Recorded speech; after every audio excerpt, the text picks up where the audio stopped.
Welcome to Exposing the Hidden Reality.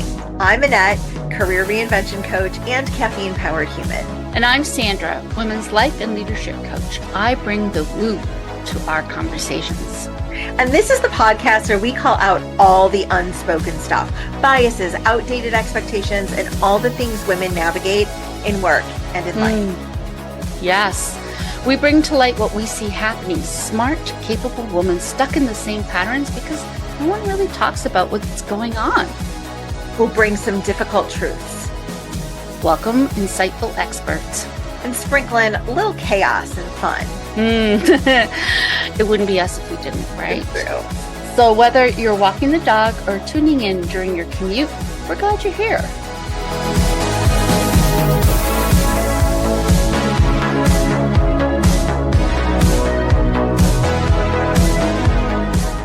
Let's do this. Let's do this. You want to do the let's do this together? Like 3, 2, 1, let's do this. All right, 3, 2, 1. Let's do this. Good morning, everybody. I guess we're doing this thing today.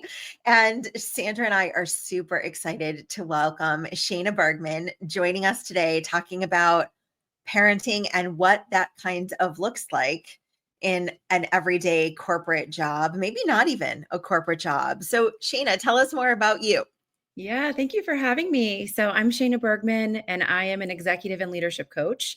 And I partner primarily with parents who are in leadership roles, who are trying to navigate all the things that they're juggling between being a high achiever at work and navigating their home life and their kids and their families, and really helping them figure out how to find what their version of success looks like so that they can feel more fulfilled, to feel a lot more ease in their lives day to day. Is that possible? It's a good question. And honestly, Sandra, I believe it is. I believe it is because I've done it myself. And I see clients do it every day. But I think there has to be the belief that it is possible in order for somebody to step into what it can look like. But as you can imagine, a lot of people feel like, how is that even something I could ever do? And so they just agree to, I guess this is just life. And then life is just fine. I couldn't agree with you more. And I think it also requires that we reframe success. Mm-hmm. Yeah, I totally agree. How have you seen your clients do that? So that's one of the first things that I do with them is to redefine it. And as you can imagine, when I'm first meeting somebody, I still get the performative business person who tells me all the definitions of success that you find in the dictionary, or the ones where you see on social media, or the vision of, Susie from accounting who's doing it all perfectly and is head of the PTA and bakes fresh cookies every day and is also, number one in her team. And so they have sort of disconnected from what success is for them. And when we start to build that rapport and really peel back the onion, they start to realize, gosh, this isn't exactly what I want for myself. And so we do things like going through what are their values? What would success look like if nobody was watching them? And when they start to redefine it, all of a sudden they get clarity. And usually there's a lot of disconnect and misalignment with what they're doing or how they're doing it. And we start to say, okay, what does it look like? And it's like, once we sort of open up that door, all of a sudden there's some possibility that they can see for themselves because they've never really thought about it before. And I'm wondering, before I let Annette jump in here, I'm wondering if you find that is challenging from a for women, if it's challenging from the what are people going to think?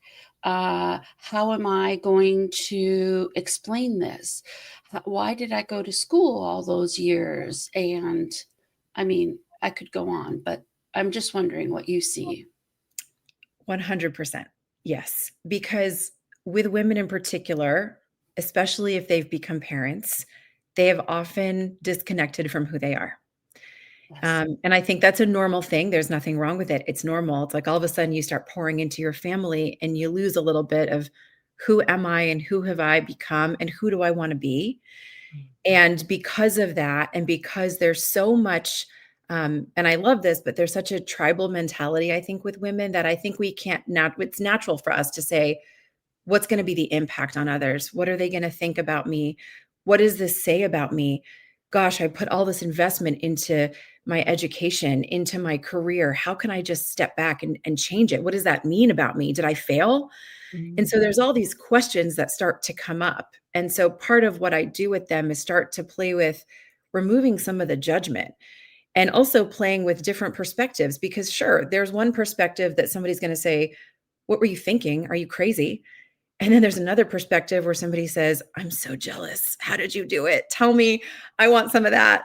And I've lived that. I've personally lived that experience. So I know exactly, not exactly, but very close to what they are going through with having sort of an identity change that happens, and how powerful it is, and also how confusing it can be, and how untethering it can be in some ways, in order to really become so grounded in who you are and back in touch with who you are. But sometimes that means stuff gets disrupted. And that sometimes is a scary piece, is that you start to unravel things that you got really connected to because you thought that they mattered, and you've changed over that time. And now things look a little bit different. Yeah, I think that's a very healthy way to help people shift their perspective. And what I heard you talking about a few minutes ago too was expectations and comparison. Mhm. Those seem to be the things that keep us stuck and not really sure which way to go next. So how do you advise parents to let go of those two things that maybe aren't serving them, but maybe are really keeping them in this bad place of like, I have to be like Susie's mom and bake cookies every day, or I have to be like this person at work who seems to have it all together and leaves on time and still gets good results and seems to have a happy family. Absolutely. Yeah. I mean, we talk about all that stuff, right? There are reasons why somebody's drawn to Susie, right? There's reasons for that. And so we talk about, what is it about that you like? How does that speak to the things that are important to you? Or is it that you like that because you've been told that that's what you should like? And so when we can start to ask that question, a lot of people have this like, wait a minute, I hate baking. I don't want to be that person. Or wait a minute, I want to be at my kid's baseball game. I don't want to be the last one in the office, even though I have been and I've gotten all these accolades for it. That's really not that important to me. And we place so much power in our bosses and in our corporate jobs, and it becomes our whole identity. And it's like, sometimes I have to help somebody step way back and like zoom way out and say, okay, hold on a minute. You're giving away everything to this person who, at the end of the day, really doesn't matter that much to you. You might not even like them very much. And so what does it look like for the people that really matter to you and for you? And yes, the person next to you might do it differently, and that is okay, because their value set is maybe different than yours, and that is normal. And when we can normalize, like, we're not all the same. We're not all cookie cutters. There's a baking analogy here somewhere with lots of this, but we're not all cookie cutters. And so how is it that you can redefine who you are and start to love yourself for that? And it's natural to have that little inner critic. I talk about the gremlin that comes out, that little voice that says, who do you think you are? You're not good enough. Why do you think you can be like that? You're never going to have that. And we listen to that, and that becomes our inner monologue. And when I point it out to somebody, and we do a lot of work on that piece, by the way, it's like over, some time, they start to realize, wow, that is what's running the show, and it's not me. And if I can start to turn the volume down on that voice and listen to who I am, all of a sudden I start to give myself permission I never gave myself before. And when they start to step into it, even just a little bit, they start to be like, ooh, that felt good. And it's like the littlest shifts sometimes have the biggest impact. And then they're like ready to go. But it takes time to get there. Yeah, it really does. And what would you advise for other parents or non-parents even in the office trying to support maybe newer parents or parents with a new addition, right? Because I'm assuming going from 1 to 2 is a big shift, going from 2 to 3 is a big shift, 0 to 1. How can we be more supportive of each other at work?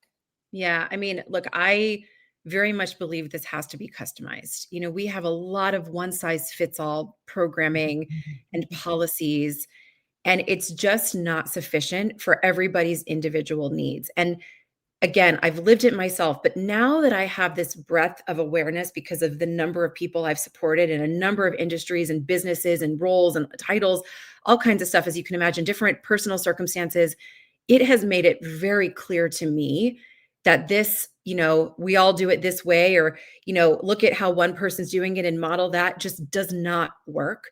And I think there's some reality here, which is I think unless somebody has lived experience, it's very hard for them to understand really what somebody's going through, Sure. because people have their own judgments and their own realities and their own situation. And we have to remember it doesn't all look the same and it doesn't all feel the same for everybody.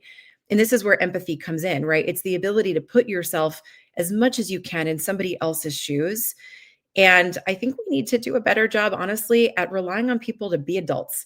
And if they are able to get their job done, whatever that looks like, in the way that it works for them, whether it's at home, whether it's in the office, whether it's at 2 a.m. or 4 a.m. or 6 o'clock at night or 12 o'clock, it doesn't matter. As long as they're getting it done, I think we need to step way back and have a lot more flexibility for what people need. I was talking to a client yesterday and she was saying, all of a sudden her dad is very sick and in the hospital. She's got a child who's got some mental instability. And so between those two things, she can't show up at work the way that she normally would. And that's not who she is. She wants to be a high achiever, but there's realities going on. And so she needs some flexibility that somebody else who's not in that situation might not understand.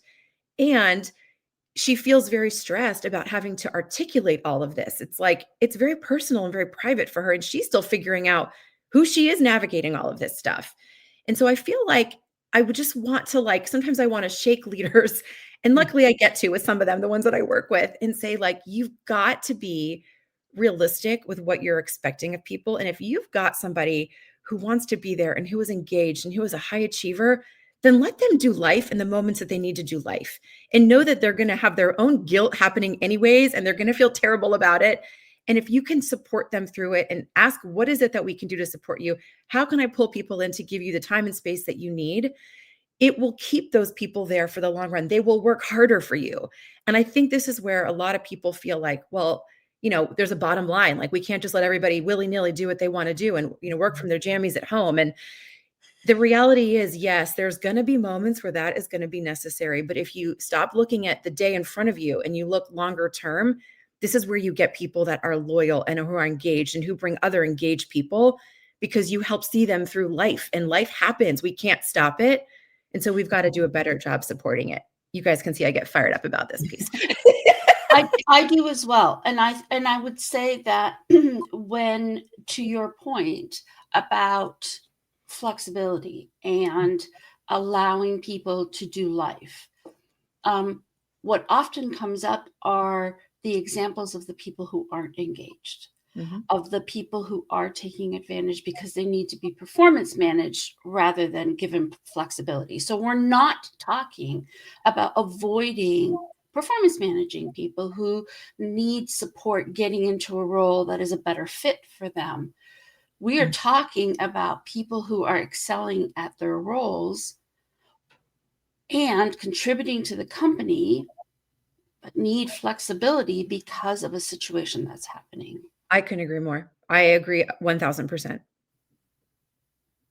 Yeah. And I also agree that there's these black and white printed policy manuals that don't always support decision making like this that we're talking about. So how can we, as leaders, as people that are going through something, when we're done with whatever that is that we've gone through and we're on the other side, how can we make or influence those decisions? Absolutely. Those policies. Yeah.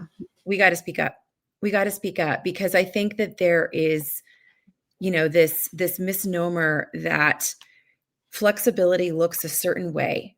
And if we have now lived through it, especially, we've got to be able to speak up. And I think part of that is also in training and coaching people how to be good listeners and how to really see somebody, because no matter how much we believe in it and we fight for it, the reality is people are really bad at managing. They haven't seen it done well. And we don't equip people with those tools and those skills. We don't give them those soft skills. We give them a lot of technical, and that's great. And that's impactful in some ways.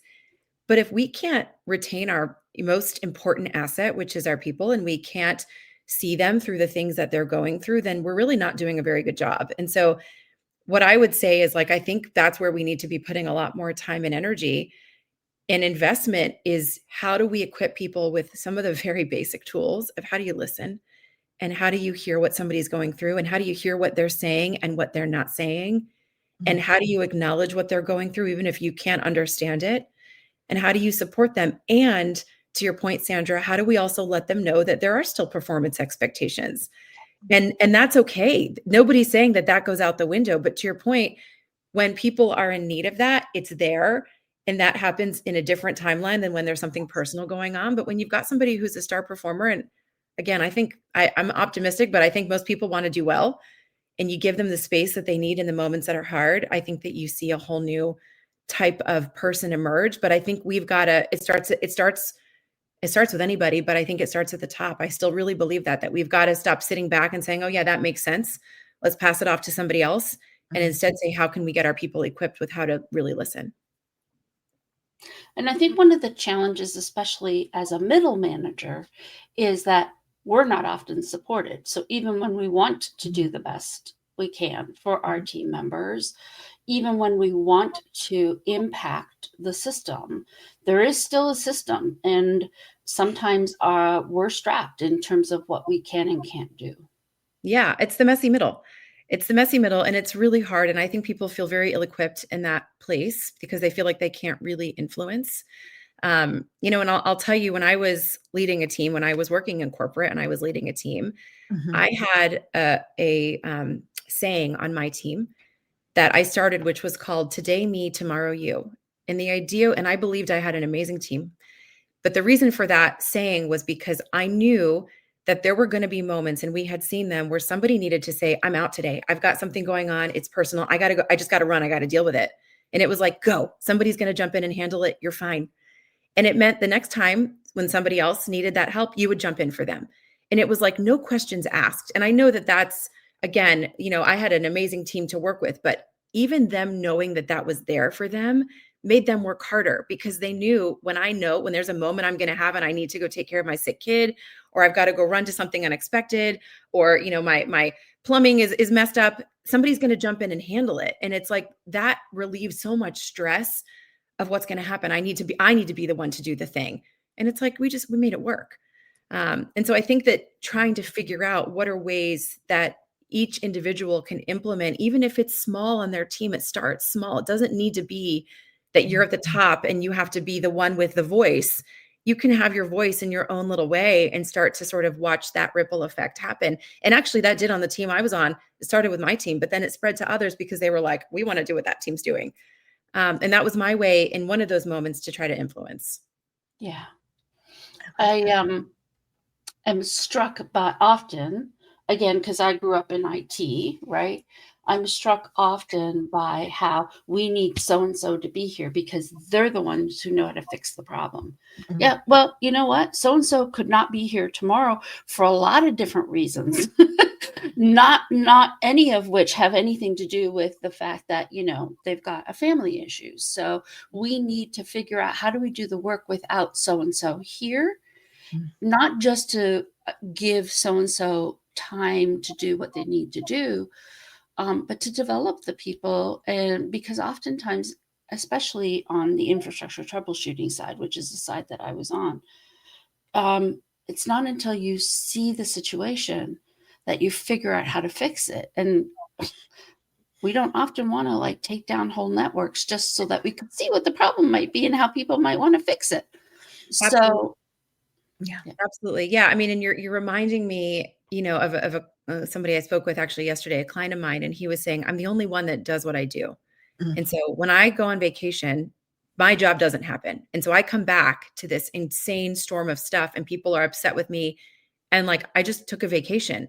He's like, imagine even just when I need to take a day because I've got something going on personally, I can't. Nobody else does what I do. And we had to have a really hard conversation. And this is where what I'll say is a little controversial, but this is where you put up a boundary and you say, I'm going. And if you don't have the infrastructure in place to support me, that's not on me. I'm sorry, but if you believe that vacations are important, that's one of the things that he believes in, flexibility. If you believe that and you're at a place that can't support that, then you're at the wrong place. And it Mhm. is okay to say, I am still going. And when I come back, I will catch up as best I can. But you can't be upset with me that something didn't happen when you've never given me any backup. And so sometimes like we have to be able to speak up for this kind of stuff and say, this isn't working. And so I need help. I need support and be able to stand in that and recognize it might not be the right happy home if you're not willing to just work all the time because that's what they've set up for you. And I know that's, hard to say, especially in an environment like this, but there is some reality to it too that we have to face and stop showing up because this guy, he came back and he said, I was having heart palpitations. I'm like, it is not worth it. It's just not worth it at that point. And so this is when it's like, you got to speak up. You got to say something now. This is exactly Absolutely. why Annette and I work together doing this Yeah. specifically, right? Because sometimes it's, I need to change, right? Sometimes it's the system needs to change. Yeah. And, trying to figure out which way, and sometimes it's both, right? Yes. So trying to figure out, how best to support the individual. Maybe it's, yes, you're doing some things right, and I want you to talk to my friend Annette, who can help you find the right place in which to do that. Or sometimes it's, you know what, you need to find a great spot to work, and I'm going to send you to my friend Sandra so that when you start up, you're starting up without all that baggage from the last place. I love that. And thankfully, we have people to do this stuff, right? It's like people think that they have to figure it out all by themselves. Yes. And there are experts here to help you. Right? You're not alone. And this is what we navigate every day, right? And so to be able to help people find this better life for themselves, this better version of themselves, this better fit for who they are, like what a gift. I wish everybody would take advantage of it because it's like you're not alone. And I know even for my own leap, I hired a coach. Like I knew the tools and I still needed somebody to help me make it happen because it's just you can't see your own eyebrows. It's like you need somebody to hold up a mirror and really help you. Yes. Yes, I love this. That is so true. And I think that it also shines a light on the kind of person we are at work and how we find ourselves surrounded. So for me, exactly like Sandra was saying before we even hit the live button today, that she tended to be a people pleaser at work. And I didn't know there was any other option, right? Somebody else is paying you to do something. And then you're like, oh, I have to make it perfect. I have to make it right. I have to make it just as they want, knowing that those things are nearly impossible. And then the realization that, okay, if I don't push back, things are never going to change here.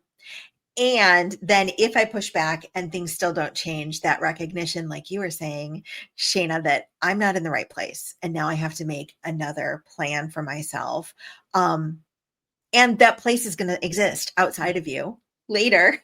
And it's either going to fall apart. And also, that's not your fault because they haven't supported themselves. They're counting on people, not systems, not processes, not culture to help them stand up in the long term. So yes, please go ahead, take care of your family. If you're a caregiver for children or for your parents or for other family members, you have to do the thing. That's really what's important at the end of the day. It's why we work. I couldn't agree more. Yeah. I mean, look, and also as a recovering people pleaser too, and I help a lot of people through this myself. It's very hard, right? It's tricky. And I think people feel like this is my livelihood. I'm supporting my family with this. And there's a lot of stories that we tell ourselves about how we have to be to maintain a job. Yeah. And it's interesting. Like I remember even in my own story, starting to find my voice towards when I eventually decided to leave. But I started to find my voice. And I remember thinking like, I felt at that point I didn't have anything to lose because I was sort of planning on exiting anyways. But when I found my voice, it was interesting to see who listened and who was willing to play with me in the space of banter instead of just me saying, yes, I agree, which I was really good at for a really long time and very successful that way, which is alarming. And who would say it's my way, and learning for myself to recognize I wasn't always going to influence. I wasn't always going to get what I wanted. And people are allowed to say no, and that's okay. And not making it mean anything about myself. Mm. And it was interesting to sort of find my own power in that it really, to be fair, it took me knowing I was leaving to find that. Things have changed now, and now that's a skill I've honed and I'm good at. But it took a little bit of time. And I think we have to remember, like, we wrap ourselves up in making meaning of things and being told no, or we believe that we're successful because everybody loves us because we say yes to everything. And it's like, is that who we want to be? I look back at some conversations in my career and I'm like, man, I did not stand up for my team in that moment. I didn't stand up for myself in that moment. And not that I have regrets, because I think it got me to where I am, but I can look back now with different eyes and say, like, that wasn't the right way to handle that. And I wish I knew what I knew now to handle those types of situations. Hmm. Yeah. I think I'm picking up on something you're putting down, which is having options, right? Creates a safety net. Yeah. Oftentimes we don't have those options, right? And so standing up might be, I could lose this job, right? Absolutely. And I have no place to go, and I have a family to feed.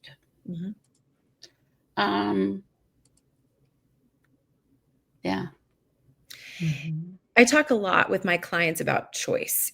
Our goal is to get to conscious choice. Like, you want to always be at the forefront of every decision you're making. You want to be, in active mode versus reactive mode, and always being intentional with the choices that you're making. And I realize that is that's a high standard to set. So we're not always going to be there, but the goal is to try to be there as much as we can.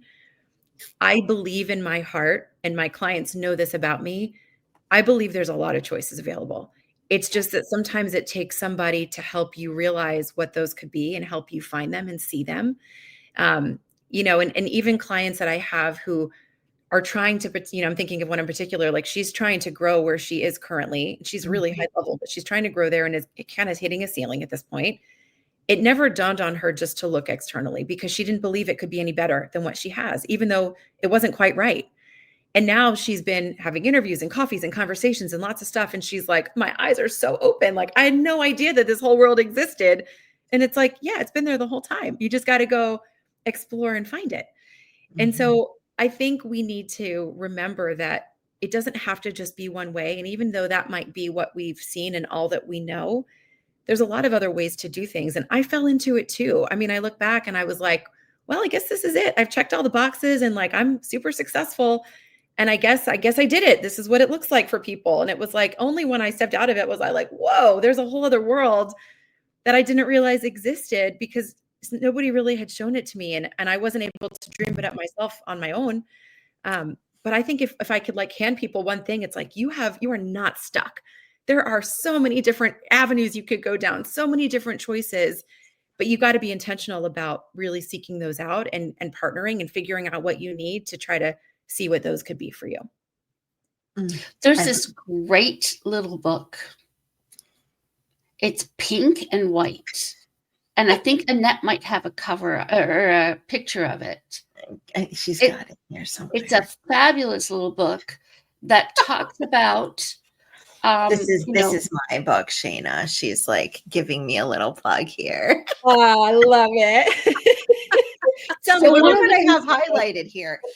But yes, right? Because what we talk about all the time, Shayna, when it comes to jobs is the transition, right? I'm getting out, I'm getting a new job, but really that's like a blip on the radar of your career. You'll change jobs, I don't know, every 3 to 5 years. If you're lucky, if you find some place to hang out for 3 to 5 years.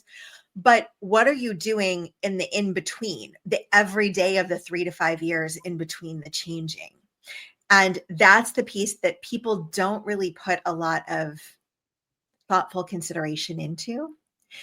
And that's the piece where you can really grow, where you can build your network, where you can continue learning, where you can continue fueling. And instead of operating from a place of fear, like, oh, is AI going to take my job? I'm so sick of that question. And you can instead say, what can I learn about AI? How can I use it? How can I get on the forefront of this movement that's happening and evolve my career and do something different, make different choices? We're back at choices. Absolutely. I totally agree. And this is, I mean, I lived this, when I started Yeah. to have that little whisper of like, I think there's something else that I want to do, which was not new for me. It was just all of a sudden it became very like clear it's time. Yeah. I remember thinking to myself one night, like, how am I going to get from here to there? Like, there's no way. I can't do that. I can't leave this cushy corporate life and start my own thing. Am I insane? And it was like, I kind of had to like, use the tools that I had and be like, what is the first step? And it Mm. was like, okay, I took that step. What is the next step? And before I knew it, in a year, I resigned. I started my business. It was successful from the beginning, but it's because I was doing a lot of work between that time. And when I truly look back, it wasn't just in 1 year, it was over many years. Yes. But as that was happening, I was evolving to become ready to be the person that was going to leave my corporate job and start my career. But it wasn't going to happen overnight. And so I think you're absolutely right that there's a lot that happens between now and what we see as our future. And rather than saying, well, I guess I'm just stuck and I can't get to there, it's like, what is just one little step that gets me closer? And as you do that, you are evolving and changing and you're becoming the person that you want to be. And what's the next step? And now you're closer to that person. And then one day you wake up and you're like, wait, I'm doing it. I'm doing the thing that seemed so impossible before. Yeah. Yes. Yes. And everybody's cheering you on. Everybody that knows you and loves you and has helped you along the way is being like, I always knew you had it in you. That's it. That's exactly it. Yes. Yeah. And why do you think that parenting or making the choice to become a parent is one of those big aha moments that multiple people have? You mean like actually deciding I want to have children, that component? I think, yes, deciding I'm going to have children, but then also once you have these little people in your lives, then their eyes are open to like, ooh, is this the job that's right for me? Or, ooh, are these the friend groups? Are these the people that are going to support me? I feel like most of the women that we talk to here on the show, Shayna, have this life-changing event. Sometimes it's a health crisis. Sometimes it's the death of a loved one. Many times it's parenting. So what do you think about parenting in particular makes people to say, I'm going to do something different and now's the time? Yeah. I mean, look, before you have kids, it's really easy to be like, it's all about me. I'm going to give everything to my career. And like, I can go to every happy hour and I can network all the time and I can go golfing on the weekends with my colleagues. And like, it's great. And that's fantastic. There's nothing wrong with that. That's great.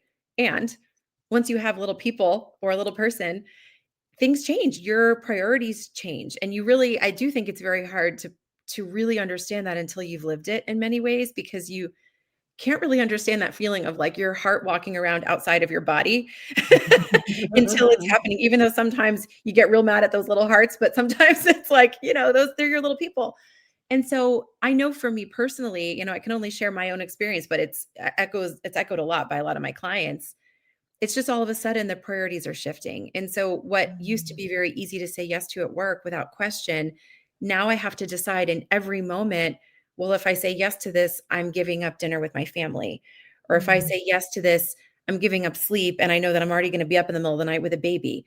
And so all of a sudden you're sort of faced with a reevaluation of what's important to you. And that's a very weird and eye-opening experience to go through because you can't expect what it's going to feel like until you're in it.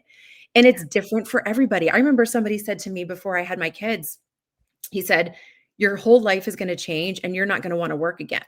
And I was like waiting for that day. And I was like ready to get back from maternity leave as quickly as possible. Like I wanted to work. And I also realized I can't go at the same pace I was going at before.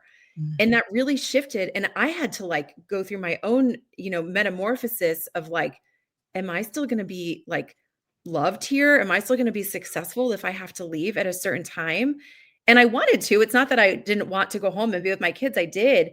But I went through a lot of like, how am I going to manage all of it? And as you can imagine, I hear this story every single day.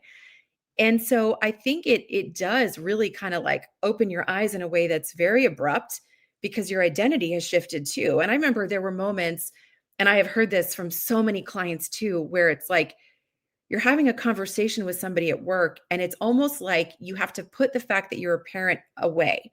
And I never liked that. And I really, looking back, realized I was doing a lot of that to myself. But to be fair, the system also required that of me in some ways, where it was like, you need to not be in mom mode because we're here at the client. And I don't care that your kid is sick. you got to be on right now. And it's like, meanwhile, the school is calling saying like your child has a fever and come pick them up. That's a really tough decision and a tough situation to be in. And so I think some of it is just there's some reality here that happens. And to be able to say it is hard. And I'll tell people all the time, and I'm in it myself, this is a season of life. It's not always going to be like this. And there are going to be hard moments. I don't want anybody to be under the illusion that like it's all easy and like you go through this, process and you come out and everything is easy. Of course, that's not the case. We're human. But what meanings are we adding to these situations? What stress are we adding that doesn't need to be there? Where are we not speaking up for what's important to us in a certain moment? And so when we can start to get very clear, we apologize a lot less. We guilt ourselves a lot less. We start to understand the decisions we're making, we're okay with because we're at choice with them and we've been thoughtful about them. And so I think it just does require like this up leveling of who you are and really like facing what is really, really important to you, because now you've got this other component to your life that is incredibly powerful and incredibly influential on who you are. And we can't just ignore that that's there. And look, I think there are certainly situations where you get help and you get people to jump in, and everybody's different in what they need. And no two stories are alike. And so we can't say just because I did it this way, it's going to work for you too. And I got a lot of that. And so I think it is this just sort of reawakening and this need to revisit what is most important to me and how do I want to show up, as an employee, as a parent, as a friend, as a spouse, as a partner, whatever it may be. Yeah. I'm sure Annette will be right back. And while you're talking, I was smiling because have told this story a couple of times, and I remember saying it just a few episodes ago. I got a phone call from my neighbor, who was the school nurse, but I didn't know she was the school nurse. And I'm driving to work. I didn't realize my neighbor was a school nurse. So I was talking to the school nurse, not realizing it was one of my neighbors. So anyway, I'm driving to work, and she calls and she says, your daughter's here in the office. She's really upset. She would really like you to come pick her up. And I'm like, do you think you could just give her a hot water bottle? Maybe, let her kind of hang out there. Is she like throwing up? And in the back of my mind, I'm thinking, because I got to get through this next meeting and I can't pick her up until noon. And I mean, that's insane when you think about it. Like, there's this 7-year-old who's like, all they want is a big hug from mom. Right. And my priority in that moment was, I got to go deliver this presentation. And a part of me just sat there for a moment and said, is this the role model that I want my daughter growing up with? Mm-hmm. And, once I made that decision, it was like, I need to do different, because I can't tell her one thing and show her something completely different. Mm-hmm. That's so powerful. And that hits so much in my heart too, because I have very much been there. Yeah. And, I look back at those moments and I don't know that I even have regret, because I think I learned through them. I think I needed to go through that to get the clarity on, ooh, that didn't feel quite right. Yeah. Because I think sometimes you just don't know until you live it. And I think there's also sometimes a reality of right now, I'm going to choose the meeting. This meeting is that important. My kid's going to be okay. And I'm going to be there in an hour. Right. And I think sometimes we have to give ourselves grace that there's nothing wrong with us as a parent, as an employee, for picking and choosing in each moment. And that's why I talk a lot about how I don't believe in balance. I don't believe that exists. And like, I am sorry to everybody who writes books and articles about it. In fact, I'm not sorry. That's what I believe, because I think it sets us up for thinking that we have to have that figured out, and that we always need to be able to, pick the right thing in the moment. And it's like every moment's going to demand something different. And I look back at moments where my kid was at school a little longer sick because that meeting was really important to me that day. And it was like, they weren't waiting forever. Nothing was, terribly wrong, and then there are moments where I was like, screw the meeting, like that. Somebody else is going to have to figure out I'm going to get my kid. Right. And sometimes I made a mistake and I look back and I'm like, oh, I think I didn't choose right in that moment. And okay, now I know next time how I feel and what I'm going to do differently. And so I think we Absolutely. have to remove some of like that heavy judgment we have on ourselves. But I think we all can relate to your story, Sandra, because as you were saying it, I feel it. Like I've been there. Yeah. Yeah, and that's why I choose to tell it, because for me it's like it takes me back to all of those feelings and all of the shame that we place not just on ourselves, on all women, right? Why did you make that decision? You should be embarrassed. You should be ashamed. You should have picked something completely different. And it doesn't matter who you're talking to, they always have a different opinion. You should have picked the meeting, or you should have picked the kid, or you should have picked, something totally different, or you should have. And I think, in my situation, we don't have family in town, right? So it's not like I could have called somebody to step in for me. It was me or my husband, and who's got the bigger meeting today, who can afford to actually take the day off work because their boss might be really upset with them. Like it was such, I mean, we were talking about it before we got on here. Heaven forbid there was a snow day 3 days in a row, right? Right. Like, oh my gosh, this is like, and of course this is all pre-pandemic. But I think we put a lot of pressure on women and we shame them often for the decisions that they make.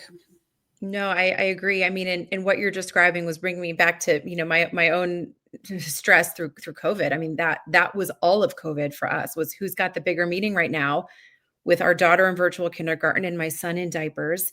And we both have big, important jobs. And like, who's going to juggle what in what moment? Right. And it's like, you just feel like you're never doing it well. And I remember a friend said to me, why can't you just get help? And it was like, that is for our family. We don't want anybody coming into our house. We don't want to get sick. We can't afford to get sick right now. Are you kidding?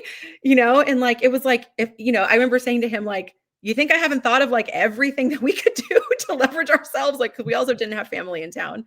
But I look back at those moments too, and I have to say, like, I think we did the best we could. It was not Yes. easy. And as hard as it was, and it was very hard and very traumatic in a lot of ways, and fortunately less so for us than a lot of other people, Right. it was what gave me the clarity to Yes. say, I don't want to do it like this anymore. I just Yes. I don't want to do this like this. And I'm so grateful for it, because it got me to where I am now, as hard as it was. Yeah. And I think that happened for a lot of people during that time too. There was a lot of people shifting, living in alignment with their priorities and feeling so much better about it. Yeah, Yeah. absolutely. Oh gosh, yeah. I mean, we took so many walks as a family and explored little watering holes and so many things that just weren't the typical running from this to that to the other. Da, da, da. And we really hold on to that time as very precious in many ways, because it was just very sweet and sacred and simple. Yes. I love that. I think I know we're getting to the end here, but it would not be exposing the hidden reality, and it would not be Sandra if I didn't just, suddenly at the last 2 minutes throw in a brand new topic. I love this But about you, Sandra. I'm ready. no, I think what we're highlighting here is we need to reimagine work. This system that we call work, that really grew up in the industrial age, just does not work for our modern families and our modern ecosystem. Right. I don't know how to do it, and I certainly am not the person to figure it out. I just know that we need to find more creative ways to reimagine what work looks like. Yeah. I mean, it's interesting. There was an article that came out, I think it was yesterday, and it was that millions of women are choosing entrepreneurship in 2025. Okay. Yes. And I remember I saw that article and I had such polarizing reactions at one time. On the one hand, I thought to myself, yes, go get it. Like, that's incredible. Go design your life, make it what you want. Like, this is what I live for. And at the same time, I was thinking, I can't believe that we haven't progressed enough that this is what people feel is their only choice that they have to do, because they don't think that they can make it work in the system that has been created. We still haven't grown. And it was like, I had this like rage and, power all at one time seeing that article, because I think the system hasn't evolved. And I think even through COVID, where I was like, oh, I think we're moving in this direction, there's something positive here, we've gone back even further. And I've seen it with every client I have.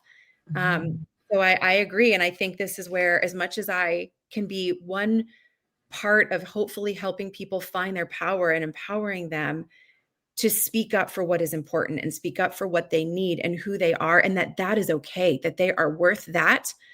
Like, I just want to give that to as many people as I can, because I believe that. And I believe that's what it takes to change the system, instead of just saying yes, yes, yes, yes, yes, yes. Mm-hmm. Yeah.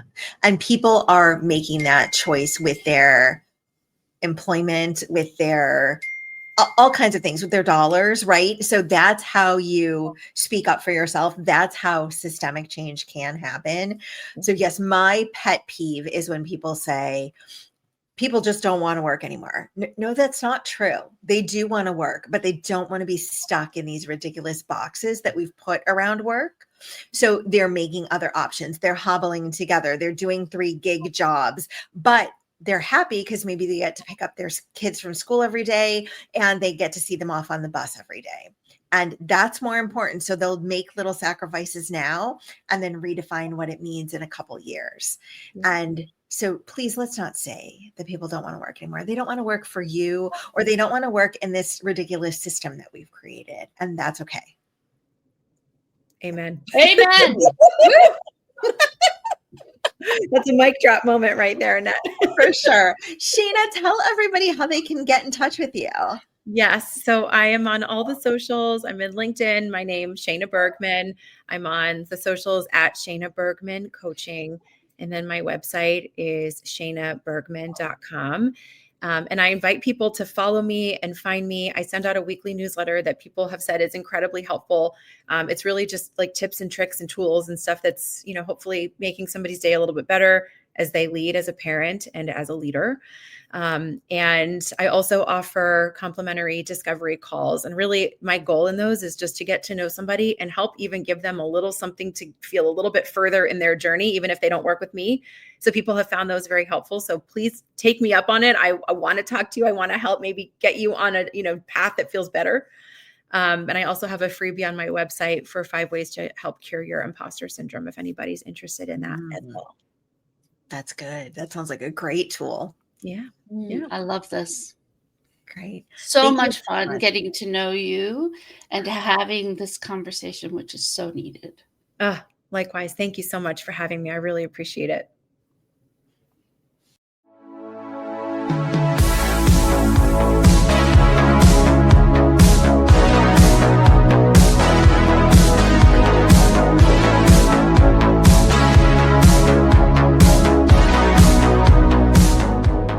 That's a wrap on this episode of Exposing the Hidden Reality. If something hit home or made you snort laugh, tell us. Seriously, we love hearing from you. Message us, tag us, or send us coffee. We love coffee. And hey, leave a review. It helps more women find us and boosts our egos. Which are like fragile, like suspiciously fragile. True. All right, until next time, keep questioning, keep growing, and if all else fails, blame the dog. See you next time. Wait, did we stop recording? No, we're still here. You have to push the red button. Red button. Cool. Just eternal podcast. Bye. Bye.